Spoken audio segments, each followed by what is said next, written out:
All right. This is section 6.4 and 6.5 combined.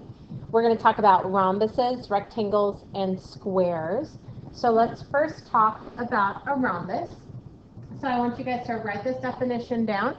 And then we are going to also include a picture. So a rhombus is a parallelogram with all sides equal measure. So this one kind of looks like a square that is tilted.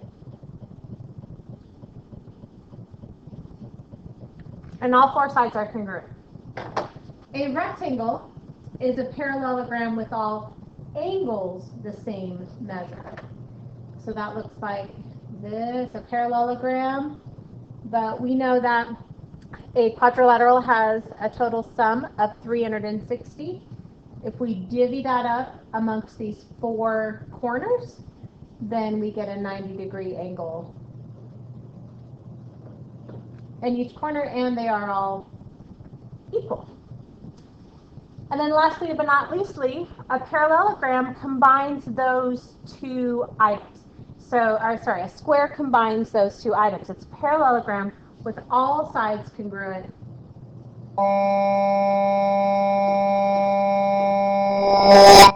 And all angles congruent. Sorry, I do work at a school.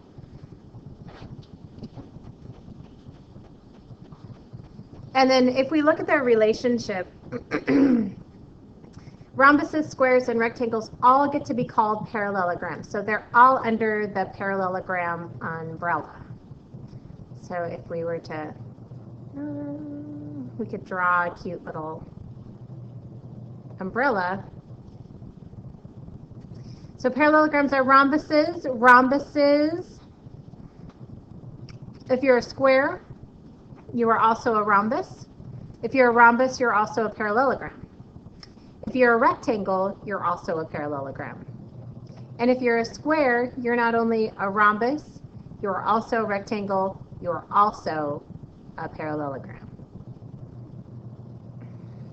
Okay, so we have these definitions written down. So we are going to draw the markings on our diagram to go with the words that are in the theorem. So theorem 613 says a parallelogram is a rhombus if and only if its diagonals are perpendicular. So let's go to our diagonal. Let's go ahead and make one of these perpendicular, and that will set all the other ones perpendicular as well. Because one 90-degree angle, it's a linear pair with the other, which is also vertical angle to the other. Okay, so let's look at theorem 614. A parallelogram is a rhombus if and only if each diagonal bisects a pair of opposite angles. So each diagonal, so go corner to corner, bisects, so it creates two congruent angles, a pair of opposite angles. So it's a rhombus if it creates those guys. And then it says a pair of opposite angles. So this has to be bisected as well. Yep. All right, last figure. A parallelogram is a rectangle if and only if its diagonals are congruent. So that means from corner to corner, so if this were A, B, C, and D, AC is congruent to BD.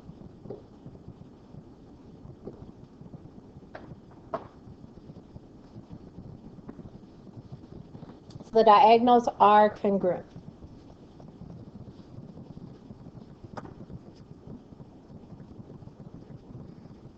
Okay, so let's apply that information. Decide if the statement represents a parallelogram, rhombus, a rectangle, or square. So we start with a quadrilateral. So all we know is we have 4 sides. So we know our 4-sided figure is equilateral. That means all the sides are congruent.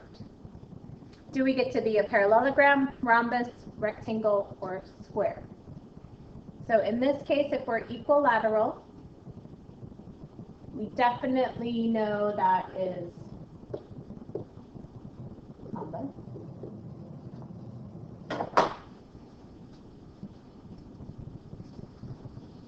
So which shape, which of these items also has all 4 congruent sides? It's a square.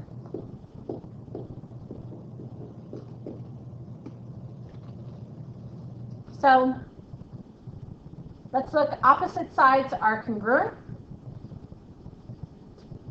This is true for a parallelogram, its opposite sides are congruent. That's true for a rhombus. That is true for a rectangle.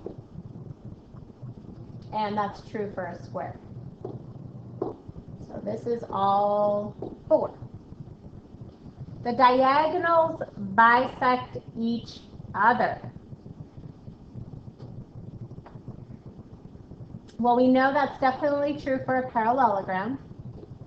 And because a rhombus is a parallelogram, that's true for a rhombus. A rectangle is also a parallelogram, so that's true for a rectangle. And a square is also a parallelogram, so that's true for a square. So for number C, that is all 4. Diagonals are perpendicular. Well, we have seen that only in one place. A parallelogram is a rhombus if and only if its diagonals are perpendicular. So we know for sure it's a rhombus.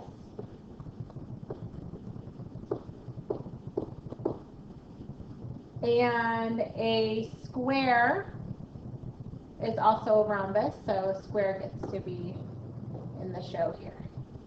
But a rectangle and just a regular old parallelogram don't have diagonals that are perpendicular. So E says it is equiangular. So all the angles are congruent. We know for sure that's rectangle. And which guy also happens to be a rectangle, but just a more specified version? That is square. All right, so let's apply this to real, true, doggone numbers. So if ABCD is a square, we know that this corner is 90 degrees. So we know 4x plus 10 is equal to 90. We subtract 10 from both sides. 4x is equal to 80. We divide by 4, and x is equal to 20. And we reread the problem. It does want us to find the value of x. Okay, we look at B. RSTV is a rectangle, which for us means 3x plus 4 equals 25. We go ahead and subtract the 4. We get 3x equals 21. Divide by 3, and we get x is equal to 7. All right, well, that was fun. Let's go ahead and do ORSP is a parallelogram.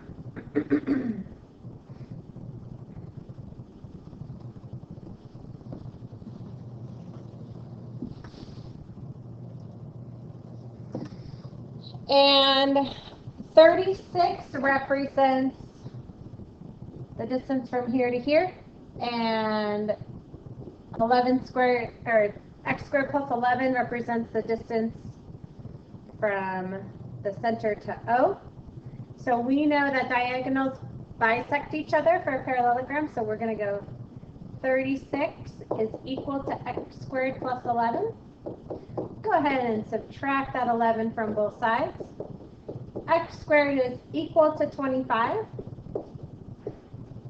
Normally when we're solving quadratics, we would say x is equal to plus or minus 5, but we can't have, we're doing distances, so we can't have a negative number. So x here is equal to 5. Last but not least, EFGH is a rhombus, and just as rhombuses are parallelograms, we know that consecutive angles are supplementary. So we get x plus 115 equals 180. I subtract out the 115. 6. So x is equal to 65. Okay. The diagonals of a rhombus are 12 and 16. What is the side length? I know it's not. You could do this without drawing the picture, but I love to draw pictures. Okay, so I know that a rhombus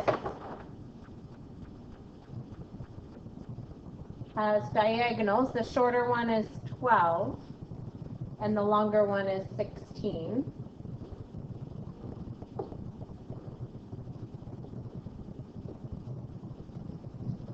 Okay, and we want the side length. Well, we take a little peeky back at this property of a rhombus. So rhombus has diagonals that are perpendicular. So when I look at my rhombus, I can say, oh yeah, this guy right here is perpendicular. So I'm going to go, because this value of the side length is in question, I'm going to pull this triangle out of my rhombus. It kind of looks like this. Here's our 90-degree angle. Here's our x. We don't know what that is because that's our side length. We know that from the base of this triangle is going to be half of the distance across our diagonal. So if the whole thing was 12, half of that's going to be 6. Same thing with this side right here. So this is half of 16. So the whole diagonal is 16, but this little piece of it is half. So I have a right triangle whose side is 6, and this other side is 8, and we don't know the hypotenuse. So we get 6 squared plus 8 squared is equal to x squared. 36 plus 64 is equal to x squared, and 100 equals x squared.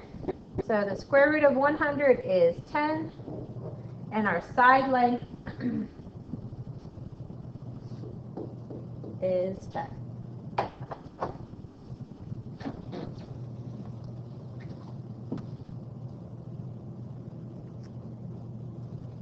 All right, and that does it for today's lesson.